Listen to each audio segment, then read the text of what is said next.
on? Okay.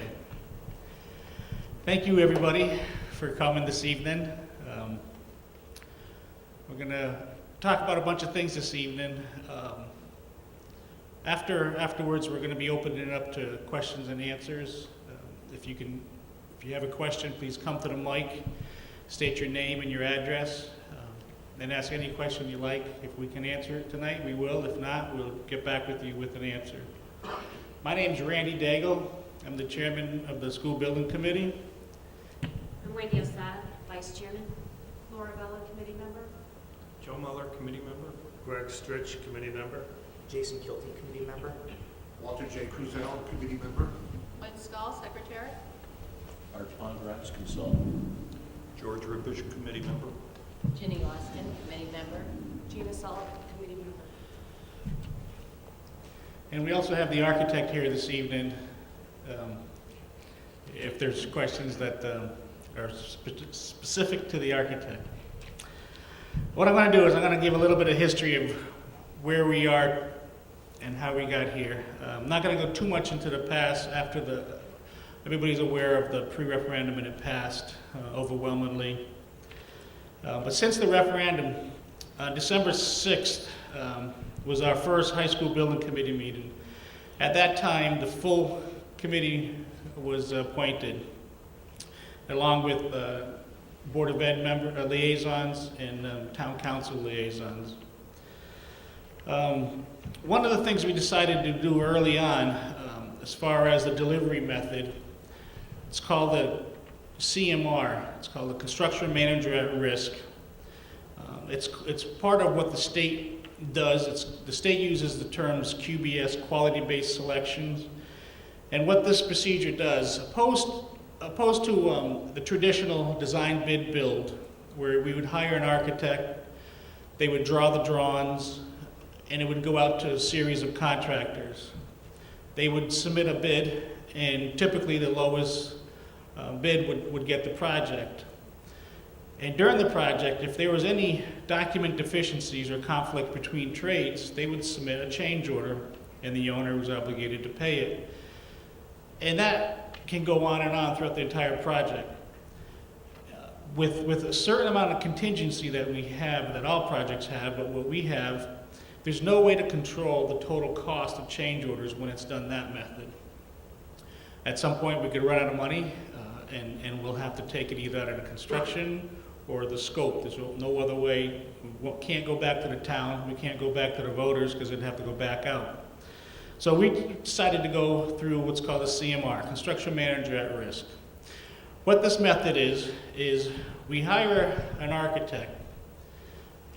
The architect starts coming up with the drawings. They get to a point, the design development schematic phase in that area there. We advertise for the CMR, the Construction Manager at Risk. Once we get him, retain him, the architects and the CMR will work together throughout the project. And once it gets to a certain point, design-wise, the CMR will put out trade bids. Each discipline will have several packages of drawings and specifications, the mechanical, the steel, the miscellaneous steel, the hardware, the light fixtures, electrical, plumbing. There's going to be over 300 packages that are going to go out to the different trades. At that point, we gather all the bids. We look at the lowest bid, see if it's responsible and see if it covers everything that's in the project. We award the contract to those lowest bid members. The contract is with the CMR. The CMR then gives the total price to the town of what the total price will be to do it. At that point, he is assuming all risks as change orders, any document deficiencies, anything that they did not coordinate, he owns, and that's where the risk part is. The only two things that really fall into an acceptable change order for CMR would be unforeseens. We're going to do a series of test borings throughout the property where we're going to be putting the addition, but at some point if we were to miss underground storage area or garbage or contaminated soil, that is unforeseen. It's nothing that the contractor was able to find and give us a price. So that we would have to give, that'd be an acceptable change order. The second one would be a scope change. If during the construction of the project, the scope changes, the requirement changes of what's required by the Board of Ed and Town Council, and any of that changes, that's considered an agency or owner's request. At that point, we would pay for that. But other than that, once he gives us a figure, a cost, that's what it is. So we have a better way of controlling any unforeseens or any costs that may go over the contract amount. So that's what's called the CMR. So that's the method we've started. In December, the town, on behalf of the building committee, we sent out a request to the state for what's called a special legislation to allow the town of Enfield schools to receive the priority status for the state of Connecticut to get the funds 1 year early. Initially, we were looking for the funds to be allocated to this project from the state in 2014. One of the things as a committee we decided to do is we wanted to try to fast track this to get this building done sooner. Initially, we were looking to have it completed in September 2017. Now our budget, our deadline, our target date is September 2016, a year earlier. There's a lot of advantages by doing that. By shortening the construction 1 year, you're saving hopefully millions of dollars because you have general conditions that are paid every month to the contractor. So there's 12 months of that we're not paying. There's just the actual labor cost. The longer that people work, the more overtime they're going to occur. It just trying to get the best bang for the buck by getting it in on time or earlier than initially stated. But that requires a special legislation approval. We submitted it with Art Pongratz through the town, submitted it to the state legislation. As of right now, we were told that it might not pass. So the worst case scenario would be we would still go ahead with it, but the town will have to absorb the couple of bills that will be acquired before 2014 when we receive the state funding. Speaking with the mayor early on, he said that the town would be able to absorb that, but definitely would have to reimburse him, which is fine. So one of the things as a committee we highly suggest and hope you all would do as a public would contact your legislator, tell them the need to have this accepted. This is the only way that's going to get approved is if we put pressure on, because there's other towns pretty much in the same situation that requested this. So, you know, they only oil the squeaky wheel. So the more noise we make, hopefully the better chance we'll have. We sent out an advertisement for our architectural qualifications in December. We received 11 firms submitted the booklets back to us. We established a subcommittee that reviewed all 11 of them, the packages, and they gave their recommendation for the top 4 to be interviewed.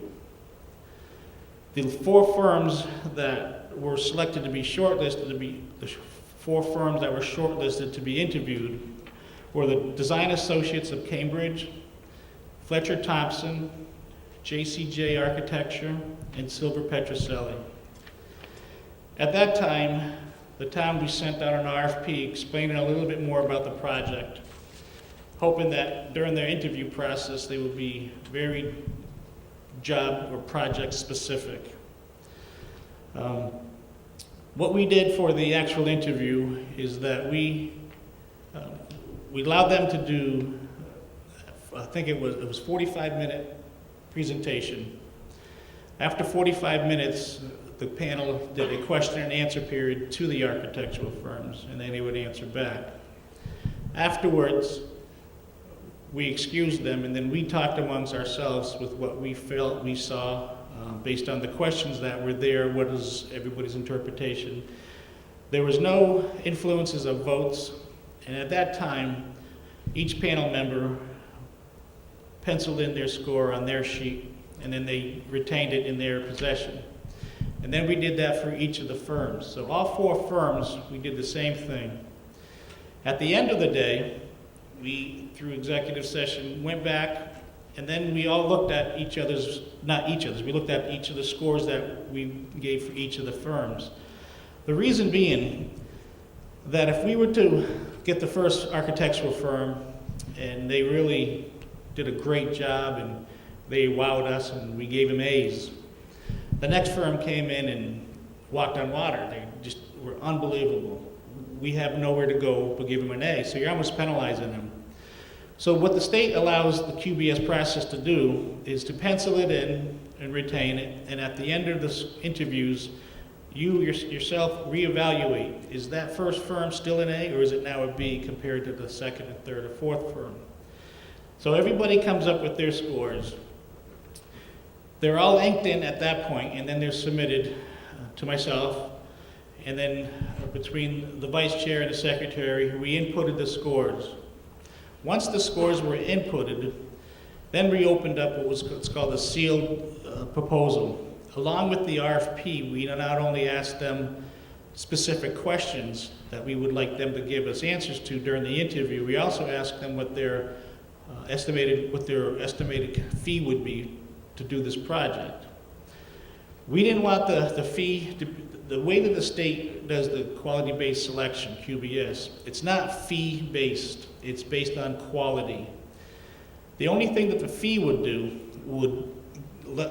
it would make us either allow us to make our recommendation to go with that firm or not. Such as if the firm came in and they scored all A's and they were great, but their fee was 10 times the fees of everybody else. As a committee, we can decide not to go with that number 1 rated firm. Just because they scored rated, they still don't get our recommendation. So we can go to the next firm and present that to the town council as our recommendation. So after we did the scores, then we opened up the costs. We wrote those down. They were all within, I think 1 to 2.5%, I believe it was, total. Between the high and the low, it was less than 2%. So as a committee, based on this score, the dollar amount, we ended up, we chose our recommendation to the Board of Ed and the Town Council was to go with Silver Petroselli. One of the advantages as a committee we felt was they were also the architects that did the pre-referendum consolidation study for us and came up with the preliminary drawings, excuse me, for the town to come up with a budget amount. So by retaining them for this phase, the day after they got the news, they literally were back in town, started the project. Where the other firms, some of them were really good, some of them not so good, but if any of the other firms were to have gotten the project, there would have been a minimum 4 to 5 months of them to get used to the project, understand the project, go through the previous studies, come up with their own estimated construction cost, because they're not going to come in and just say, yep, we're going to assume all the risk of what the other architectural firm did. And now they're going to come up with a floor plan. And it may or may not be what the people voted for. So you're looking at a minimum 4 to 5 months just to get started. By us retaining Silver Petroselli, they were able, like I said, the next day they were back in town, and they weren't even under contract, and they were setting up meetings. They were just incredible. They were doing their due diligence and beyond. So we were ahead of the game there. The interviews, as I said, were on Saturday, February 2nd at Enfield High. It was a public open or public allowed forum, just like our meetings are. We established, after we've selected Silver Petroselli, they started doing the design process.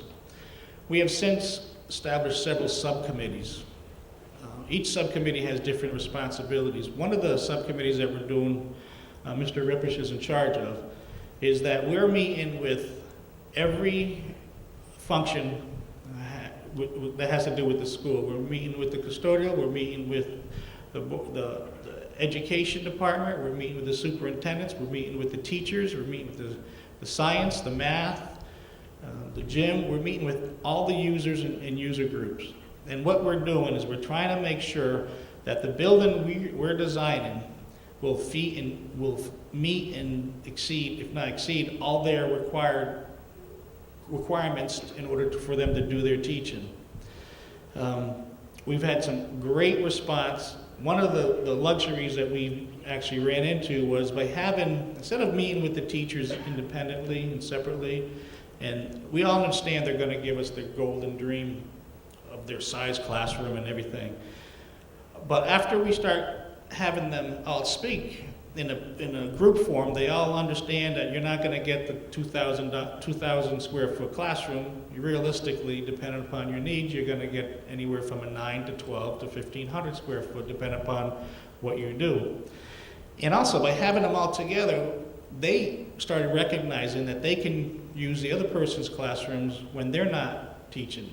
So there was some square feet savings by doing it this method. Like I said, Mr. Rippers has met with a lot of them, and he still has more to go. Is there anything you want to speak about, Mr. Rippers, regarding the process and how you feel it's going? No, not really. We're just continuing on with the meetings. I want to get through all the user groups and then establish the base with the architects, and then go from there. That's it. Excellent. So what we're doing, once we retain all the information, the architects will look at all the information, and they're also involved in those meetings. So once they get all the information, they're going to come up with several floor plans, 3 to 4 different floor plans based on the scenarios of the classroom sizes, how it can go together. Now there are going to be some designs and floor plans with different options. So that is currently where the architects are right now. We've also, in the meantime, we sent out the advertisement for the construction manager at risk. We feel that within the next couple of weeks, we're going to be at the phase where we're going to be able to provide the CMR with what's called an RFP, request for proposal, which is additional information that's going to be only privileged to the shortlisted firms. We don't want to give so much information to all these firms when they're not, some of them may not be even qualified to put in a bid. So that went out last week, and the deadline for submissions is March 28th. Once we receive those, all those, we ask for 20 packages. Each firm will submit 20 copies. The town's going to get some, the full committee will receive them, but the subcommittee, the CMR subcommittee, will review how many packages we get in. And we're going to go through the same process as we did with the architect.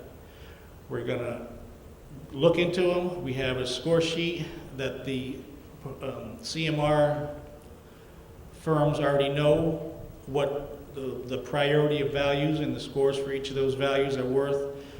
So hopefully they're going to script their proposal that we're going to be reviewing based on that. And then we're going to score them.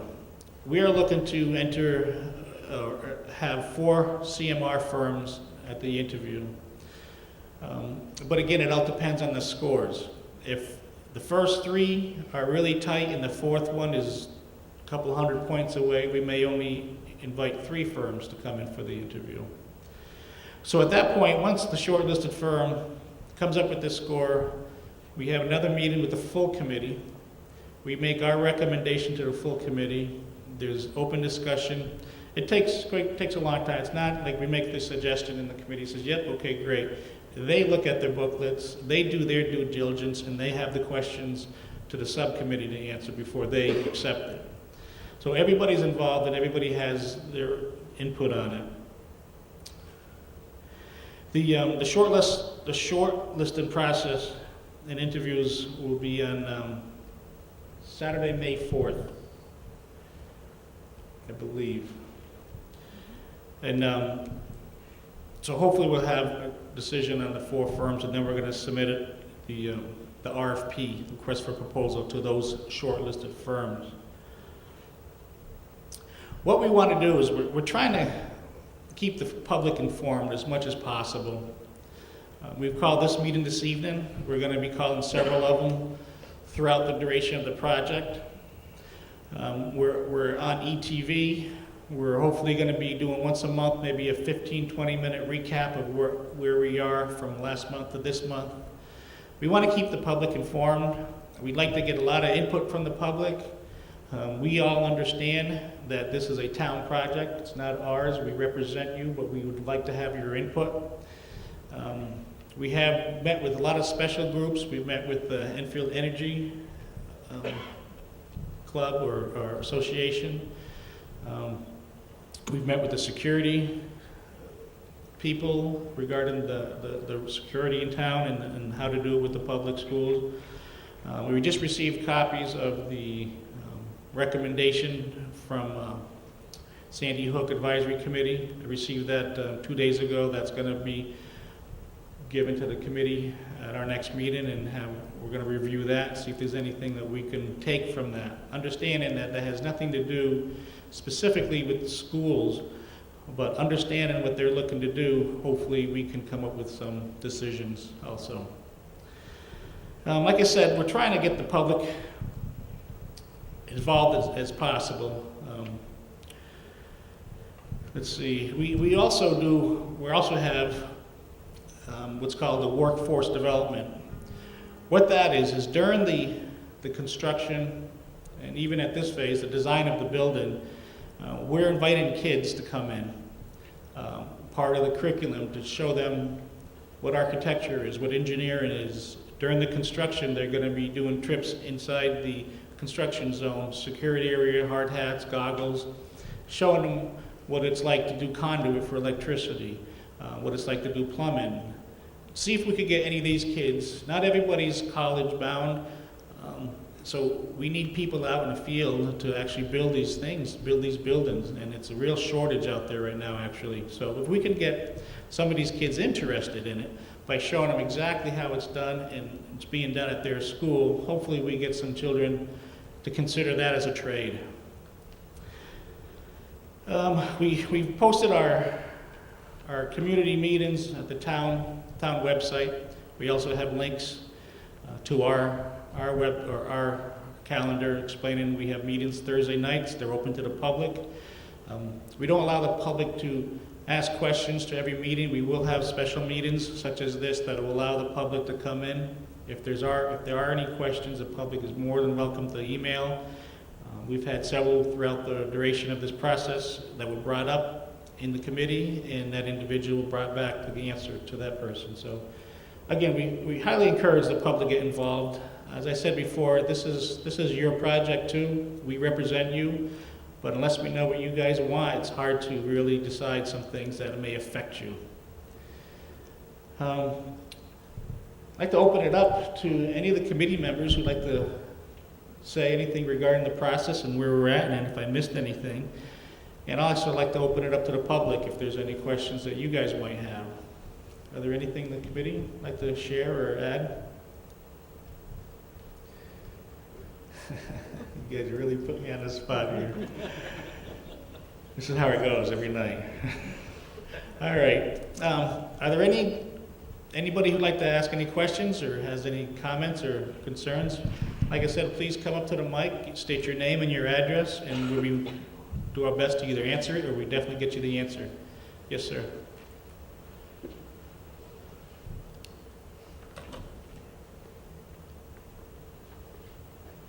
Hi, my name is Steve Moriarty. I live at 24 Cedar Drive here in lovely Enfield. First, I want to thank you for all that you're doing. We know you're not getting paid. You're doing this for the community and for the future of our town. And my comments are basically regarding clean energy. I am on the Clean Energy Committee, and I am speaking as a private citizen. I need to make sure you understand that. Part of what I see is the building itself needs to be energy efficient. I'm sure we all agree on that. But to take it even further, to make it produce its own energy, to make it energy independent if we can. Things that we can consider, such as geothermal heating, solar power, wind power is not really good here in Enfield. But these are things that should be considered now and for the future use of this building. We may not get solar right now, but when we build this building, it should be ready for it. You know, make sure the roof is a proper structure so we don't have to retrofit more support up there. These are some of the things to consider. I'm sure that the architect does consider these things. And it's also not just to save money, it also has an impact on our local environment. It's a clean facility, or green facility, is great for the environment. You know, kids aren't going to get as sick. They're not going to have breathing problems like I have. I'm not saying the schools I went to caused it, but yeah, they did. No, just kidding.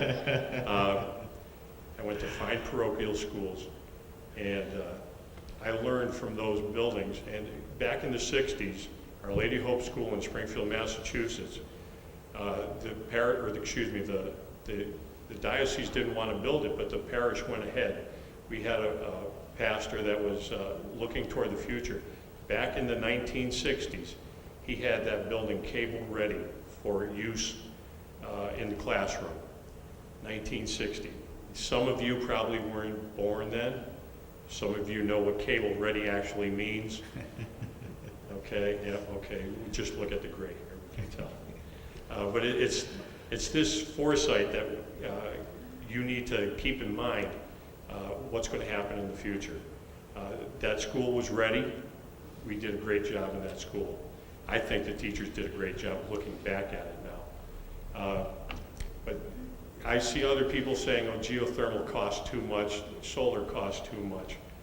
We're not going to get a rapid repayment of our investment, but we will get a repayment of it. And the money we saved in the years down the line, we can keep teachers on. We won't have layoffs. I'm not guaranteeing that, but cost of energy won't be a problem. If we're producing it ourselves, there's no problem. We can look for other sources of revenue to support what we need. This all reflects in on itself as part of the structure and part of what we need to do to invest in that future. I like to always think positive of everything I do. It eliminates the negative, and if we eliminate all the negativity about clean energy, we can go forward with it. And as you said too, we're looking for people in trades. Green energy trades are looking for people. If we can provide them, that'll attract businesses to this area. Again, it all goes back in on itself, what we do with this structure. And I thank you for your time. Oh, and one last thing, there's no bike rack out in front here. If you put more bike racks up, more people who use bikes, you need less for parking. I think something simple as that can show you the circular reasoning behind these things. Use more bike racks. I got my bike locked up to a handrail, down at the corner.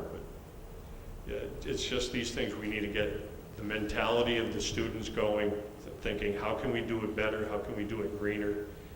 And once you get it done, it's a lot cheaper. I do green gardening or organic gardening. It is cheaper than regular gardening because I don't have to pay for fertilizer. I make my own. It's cheaper, it's easier. And once this all builds in on itself, the community will be better, it'll attract better people to our community. And thank you for your services to our town, and thank you for your time. Thank you very much. Would anybody like to respond to this gentleman? Go ahead, Wendy. First of all, Steve, I just wanted to say thank you. You've been very supportive of this, even going back to the PAC days, the political action committee before this had been approved, and I want to thank you very much for being so active. Also, for coming and speaking to us at the committee. I just want to make sure everybody understands we're very serious about energy efficiency as we're looking at this design. We also have a set budget that's been approved. So, as much as we can possibly build in that we can take advantage of and yet live within the confines of what was voted on by the town, we're very eager to do that. Thank you. Again, Steve, thank you very much. Again, like Wendy was saying, you've been part of this from early on, and you've been really contributed a lot to it, and I personally like to thank you also. Regarding the building being energy efficient, we are designing a high-performance building. A lot of the things that you mentioned, such as a solar, geothermal, we're actually looking at that now. We're coming up with square foot cost for the mechanical room opposed to a regular one, regular size mechanical system. We're also looking at rainwater catching, to utilize that. As a committee, we understand solar panels, wind, stuff like that. We may not get a buyback on in years, or some of them may never get buyback at all. But we also understand that this building is an education building. If we can have some of the classes part of the solar system, even if it's a panel that's up on the roof, it may not be generating electricity to save millions of dollars, but it's there, it's functionable. We could have electrical panel that shows the energy it's producing, the energy it's saving. Make it part of the curriculum. This is the future. This is the only time we're going to be doing this building, and hopefully my lifetime, and my children's lifetime. So we want to make this the best it can be. We stated that when we were at the pre-referendum committee, that this is 21st century state-of-the-art building, and that's all part of it, being conscious of all that. Solar, we're looking at the solar. One of the disadvantages we're running into with the solar, even though we have a lot of footprint on that roof, unfortunately, a lot of it's going to be taken up by mechanical systems. So it limits the actual square feet that we can use for solar panels. But that, like I said, it does not mean that we can't put some up there. Part of the education curriculum. Any other questions? We highly recommend and would love to have questions, because one of the things, if by you asking the questions, we're able to answer it, and the people who didn't think of that question now have that answer. So if there's anybody out there who has any questions.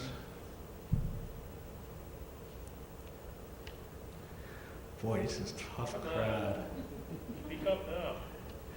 All right, well, does the committee have anything they want to bring up, comments? All right. Well, like I said earlier, we're going to do this throughout the process. Right now, we're in the schematic and design development phase. Once we get the several floor plans back from the architect, with all the input that we received from the user groups, then we can start having floor plans shown to the public. Once we lock in the floor plans, then we can lock in the exterior elevations. That also will get shown to the public. Like we promised, and like I've said many times this evening, we want to keep the public informed. And this is just one way. If there's any suggestions that anybody has as far as getting informed or asking questions, you can send them to email us. All our email addresses are in the town under the building committee. So if there's no other questions, again, I'd like to thank everybody for coming out this evening, and I'd like to thank all the committee members for showing tonight. Thank you very much. Have a good evening.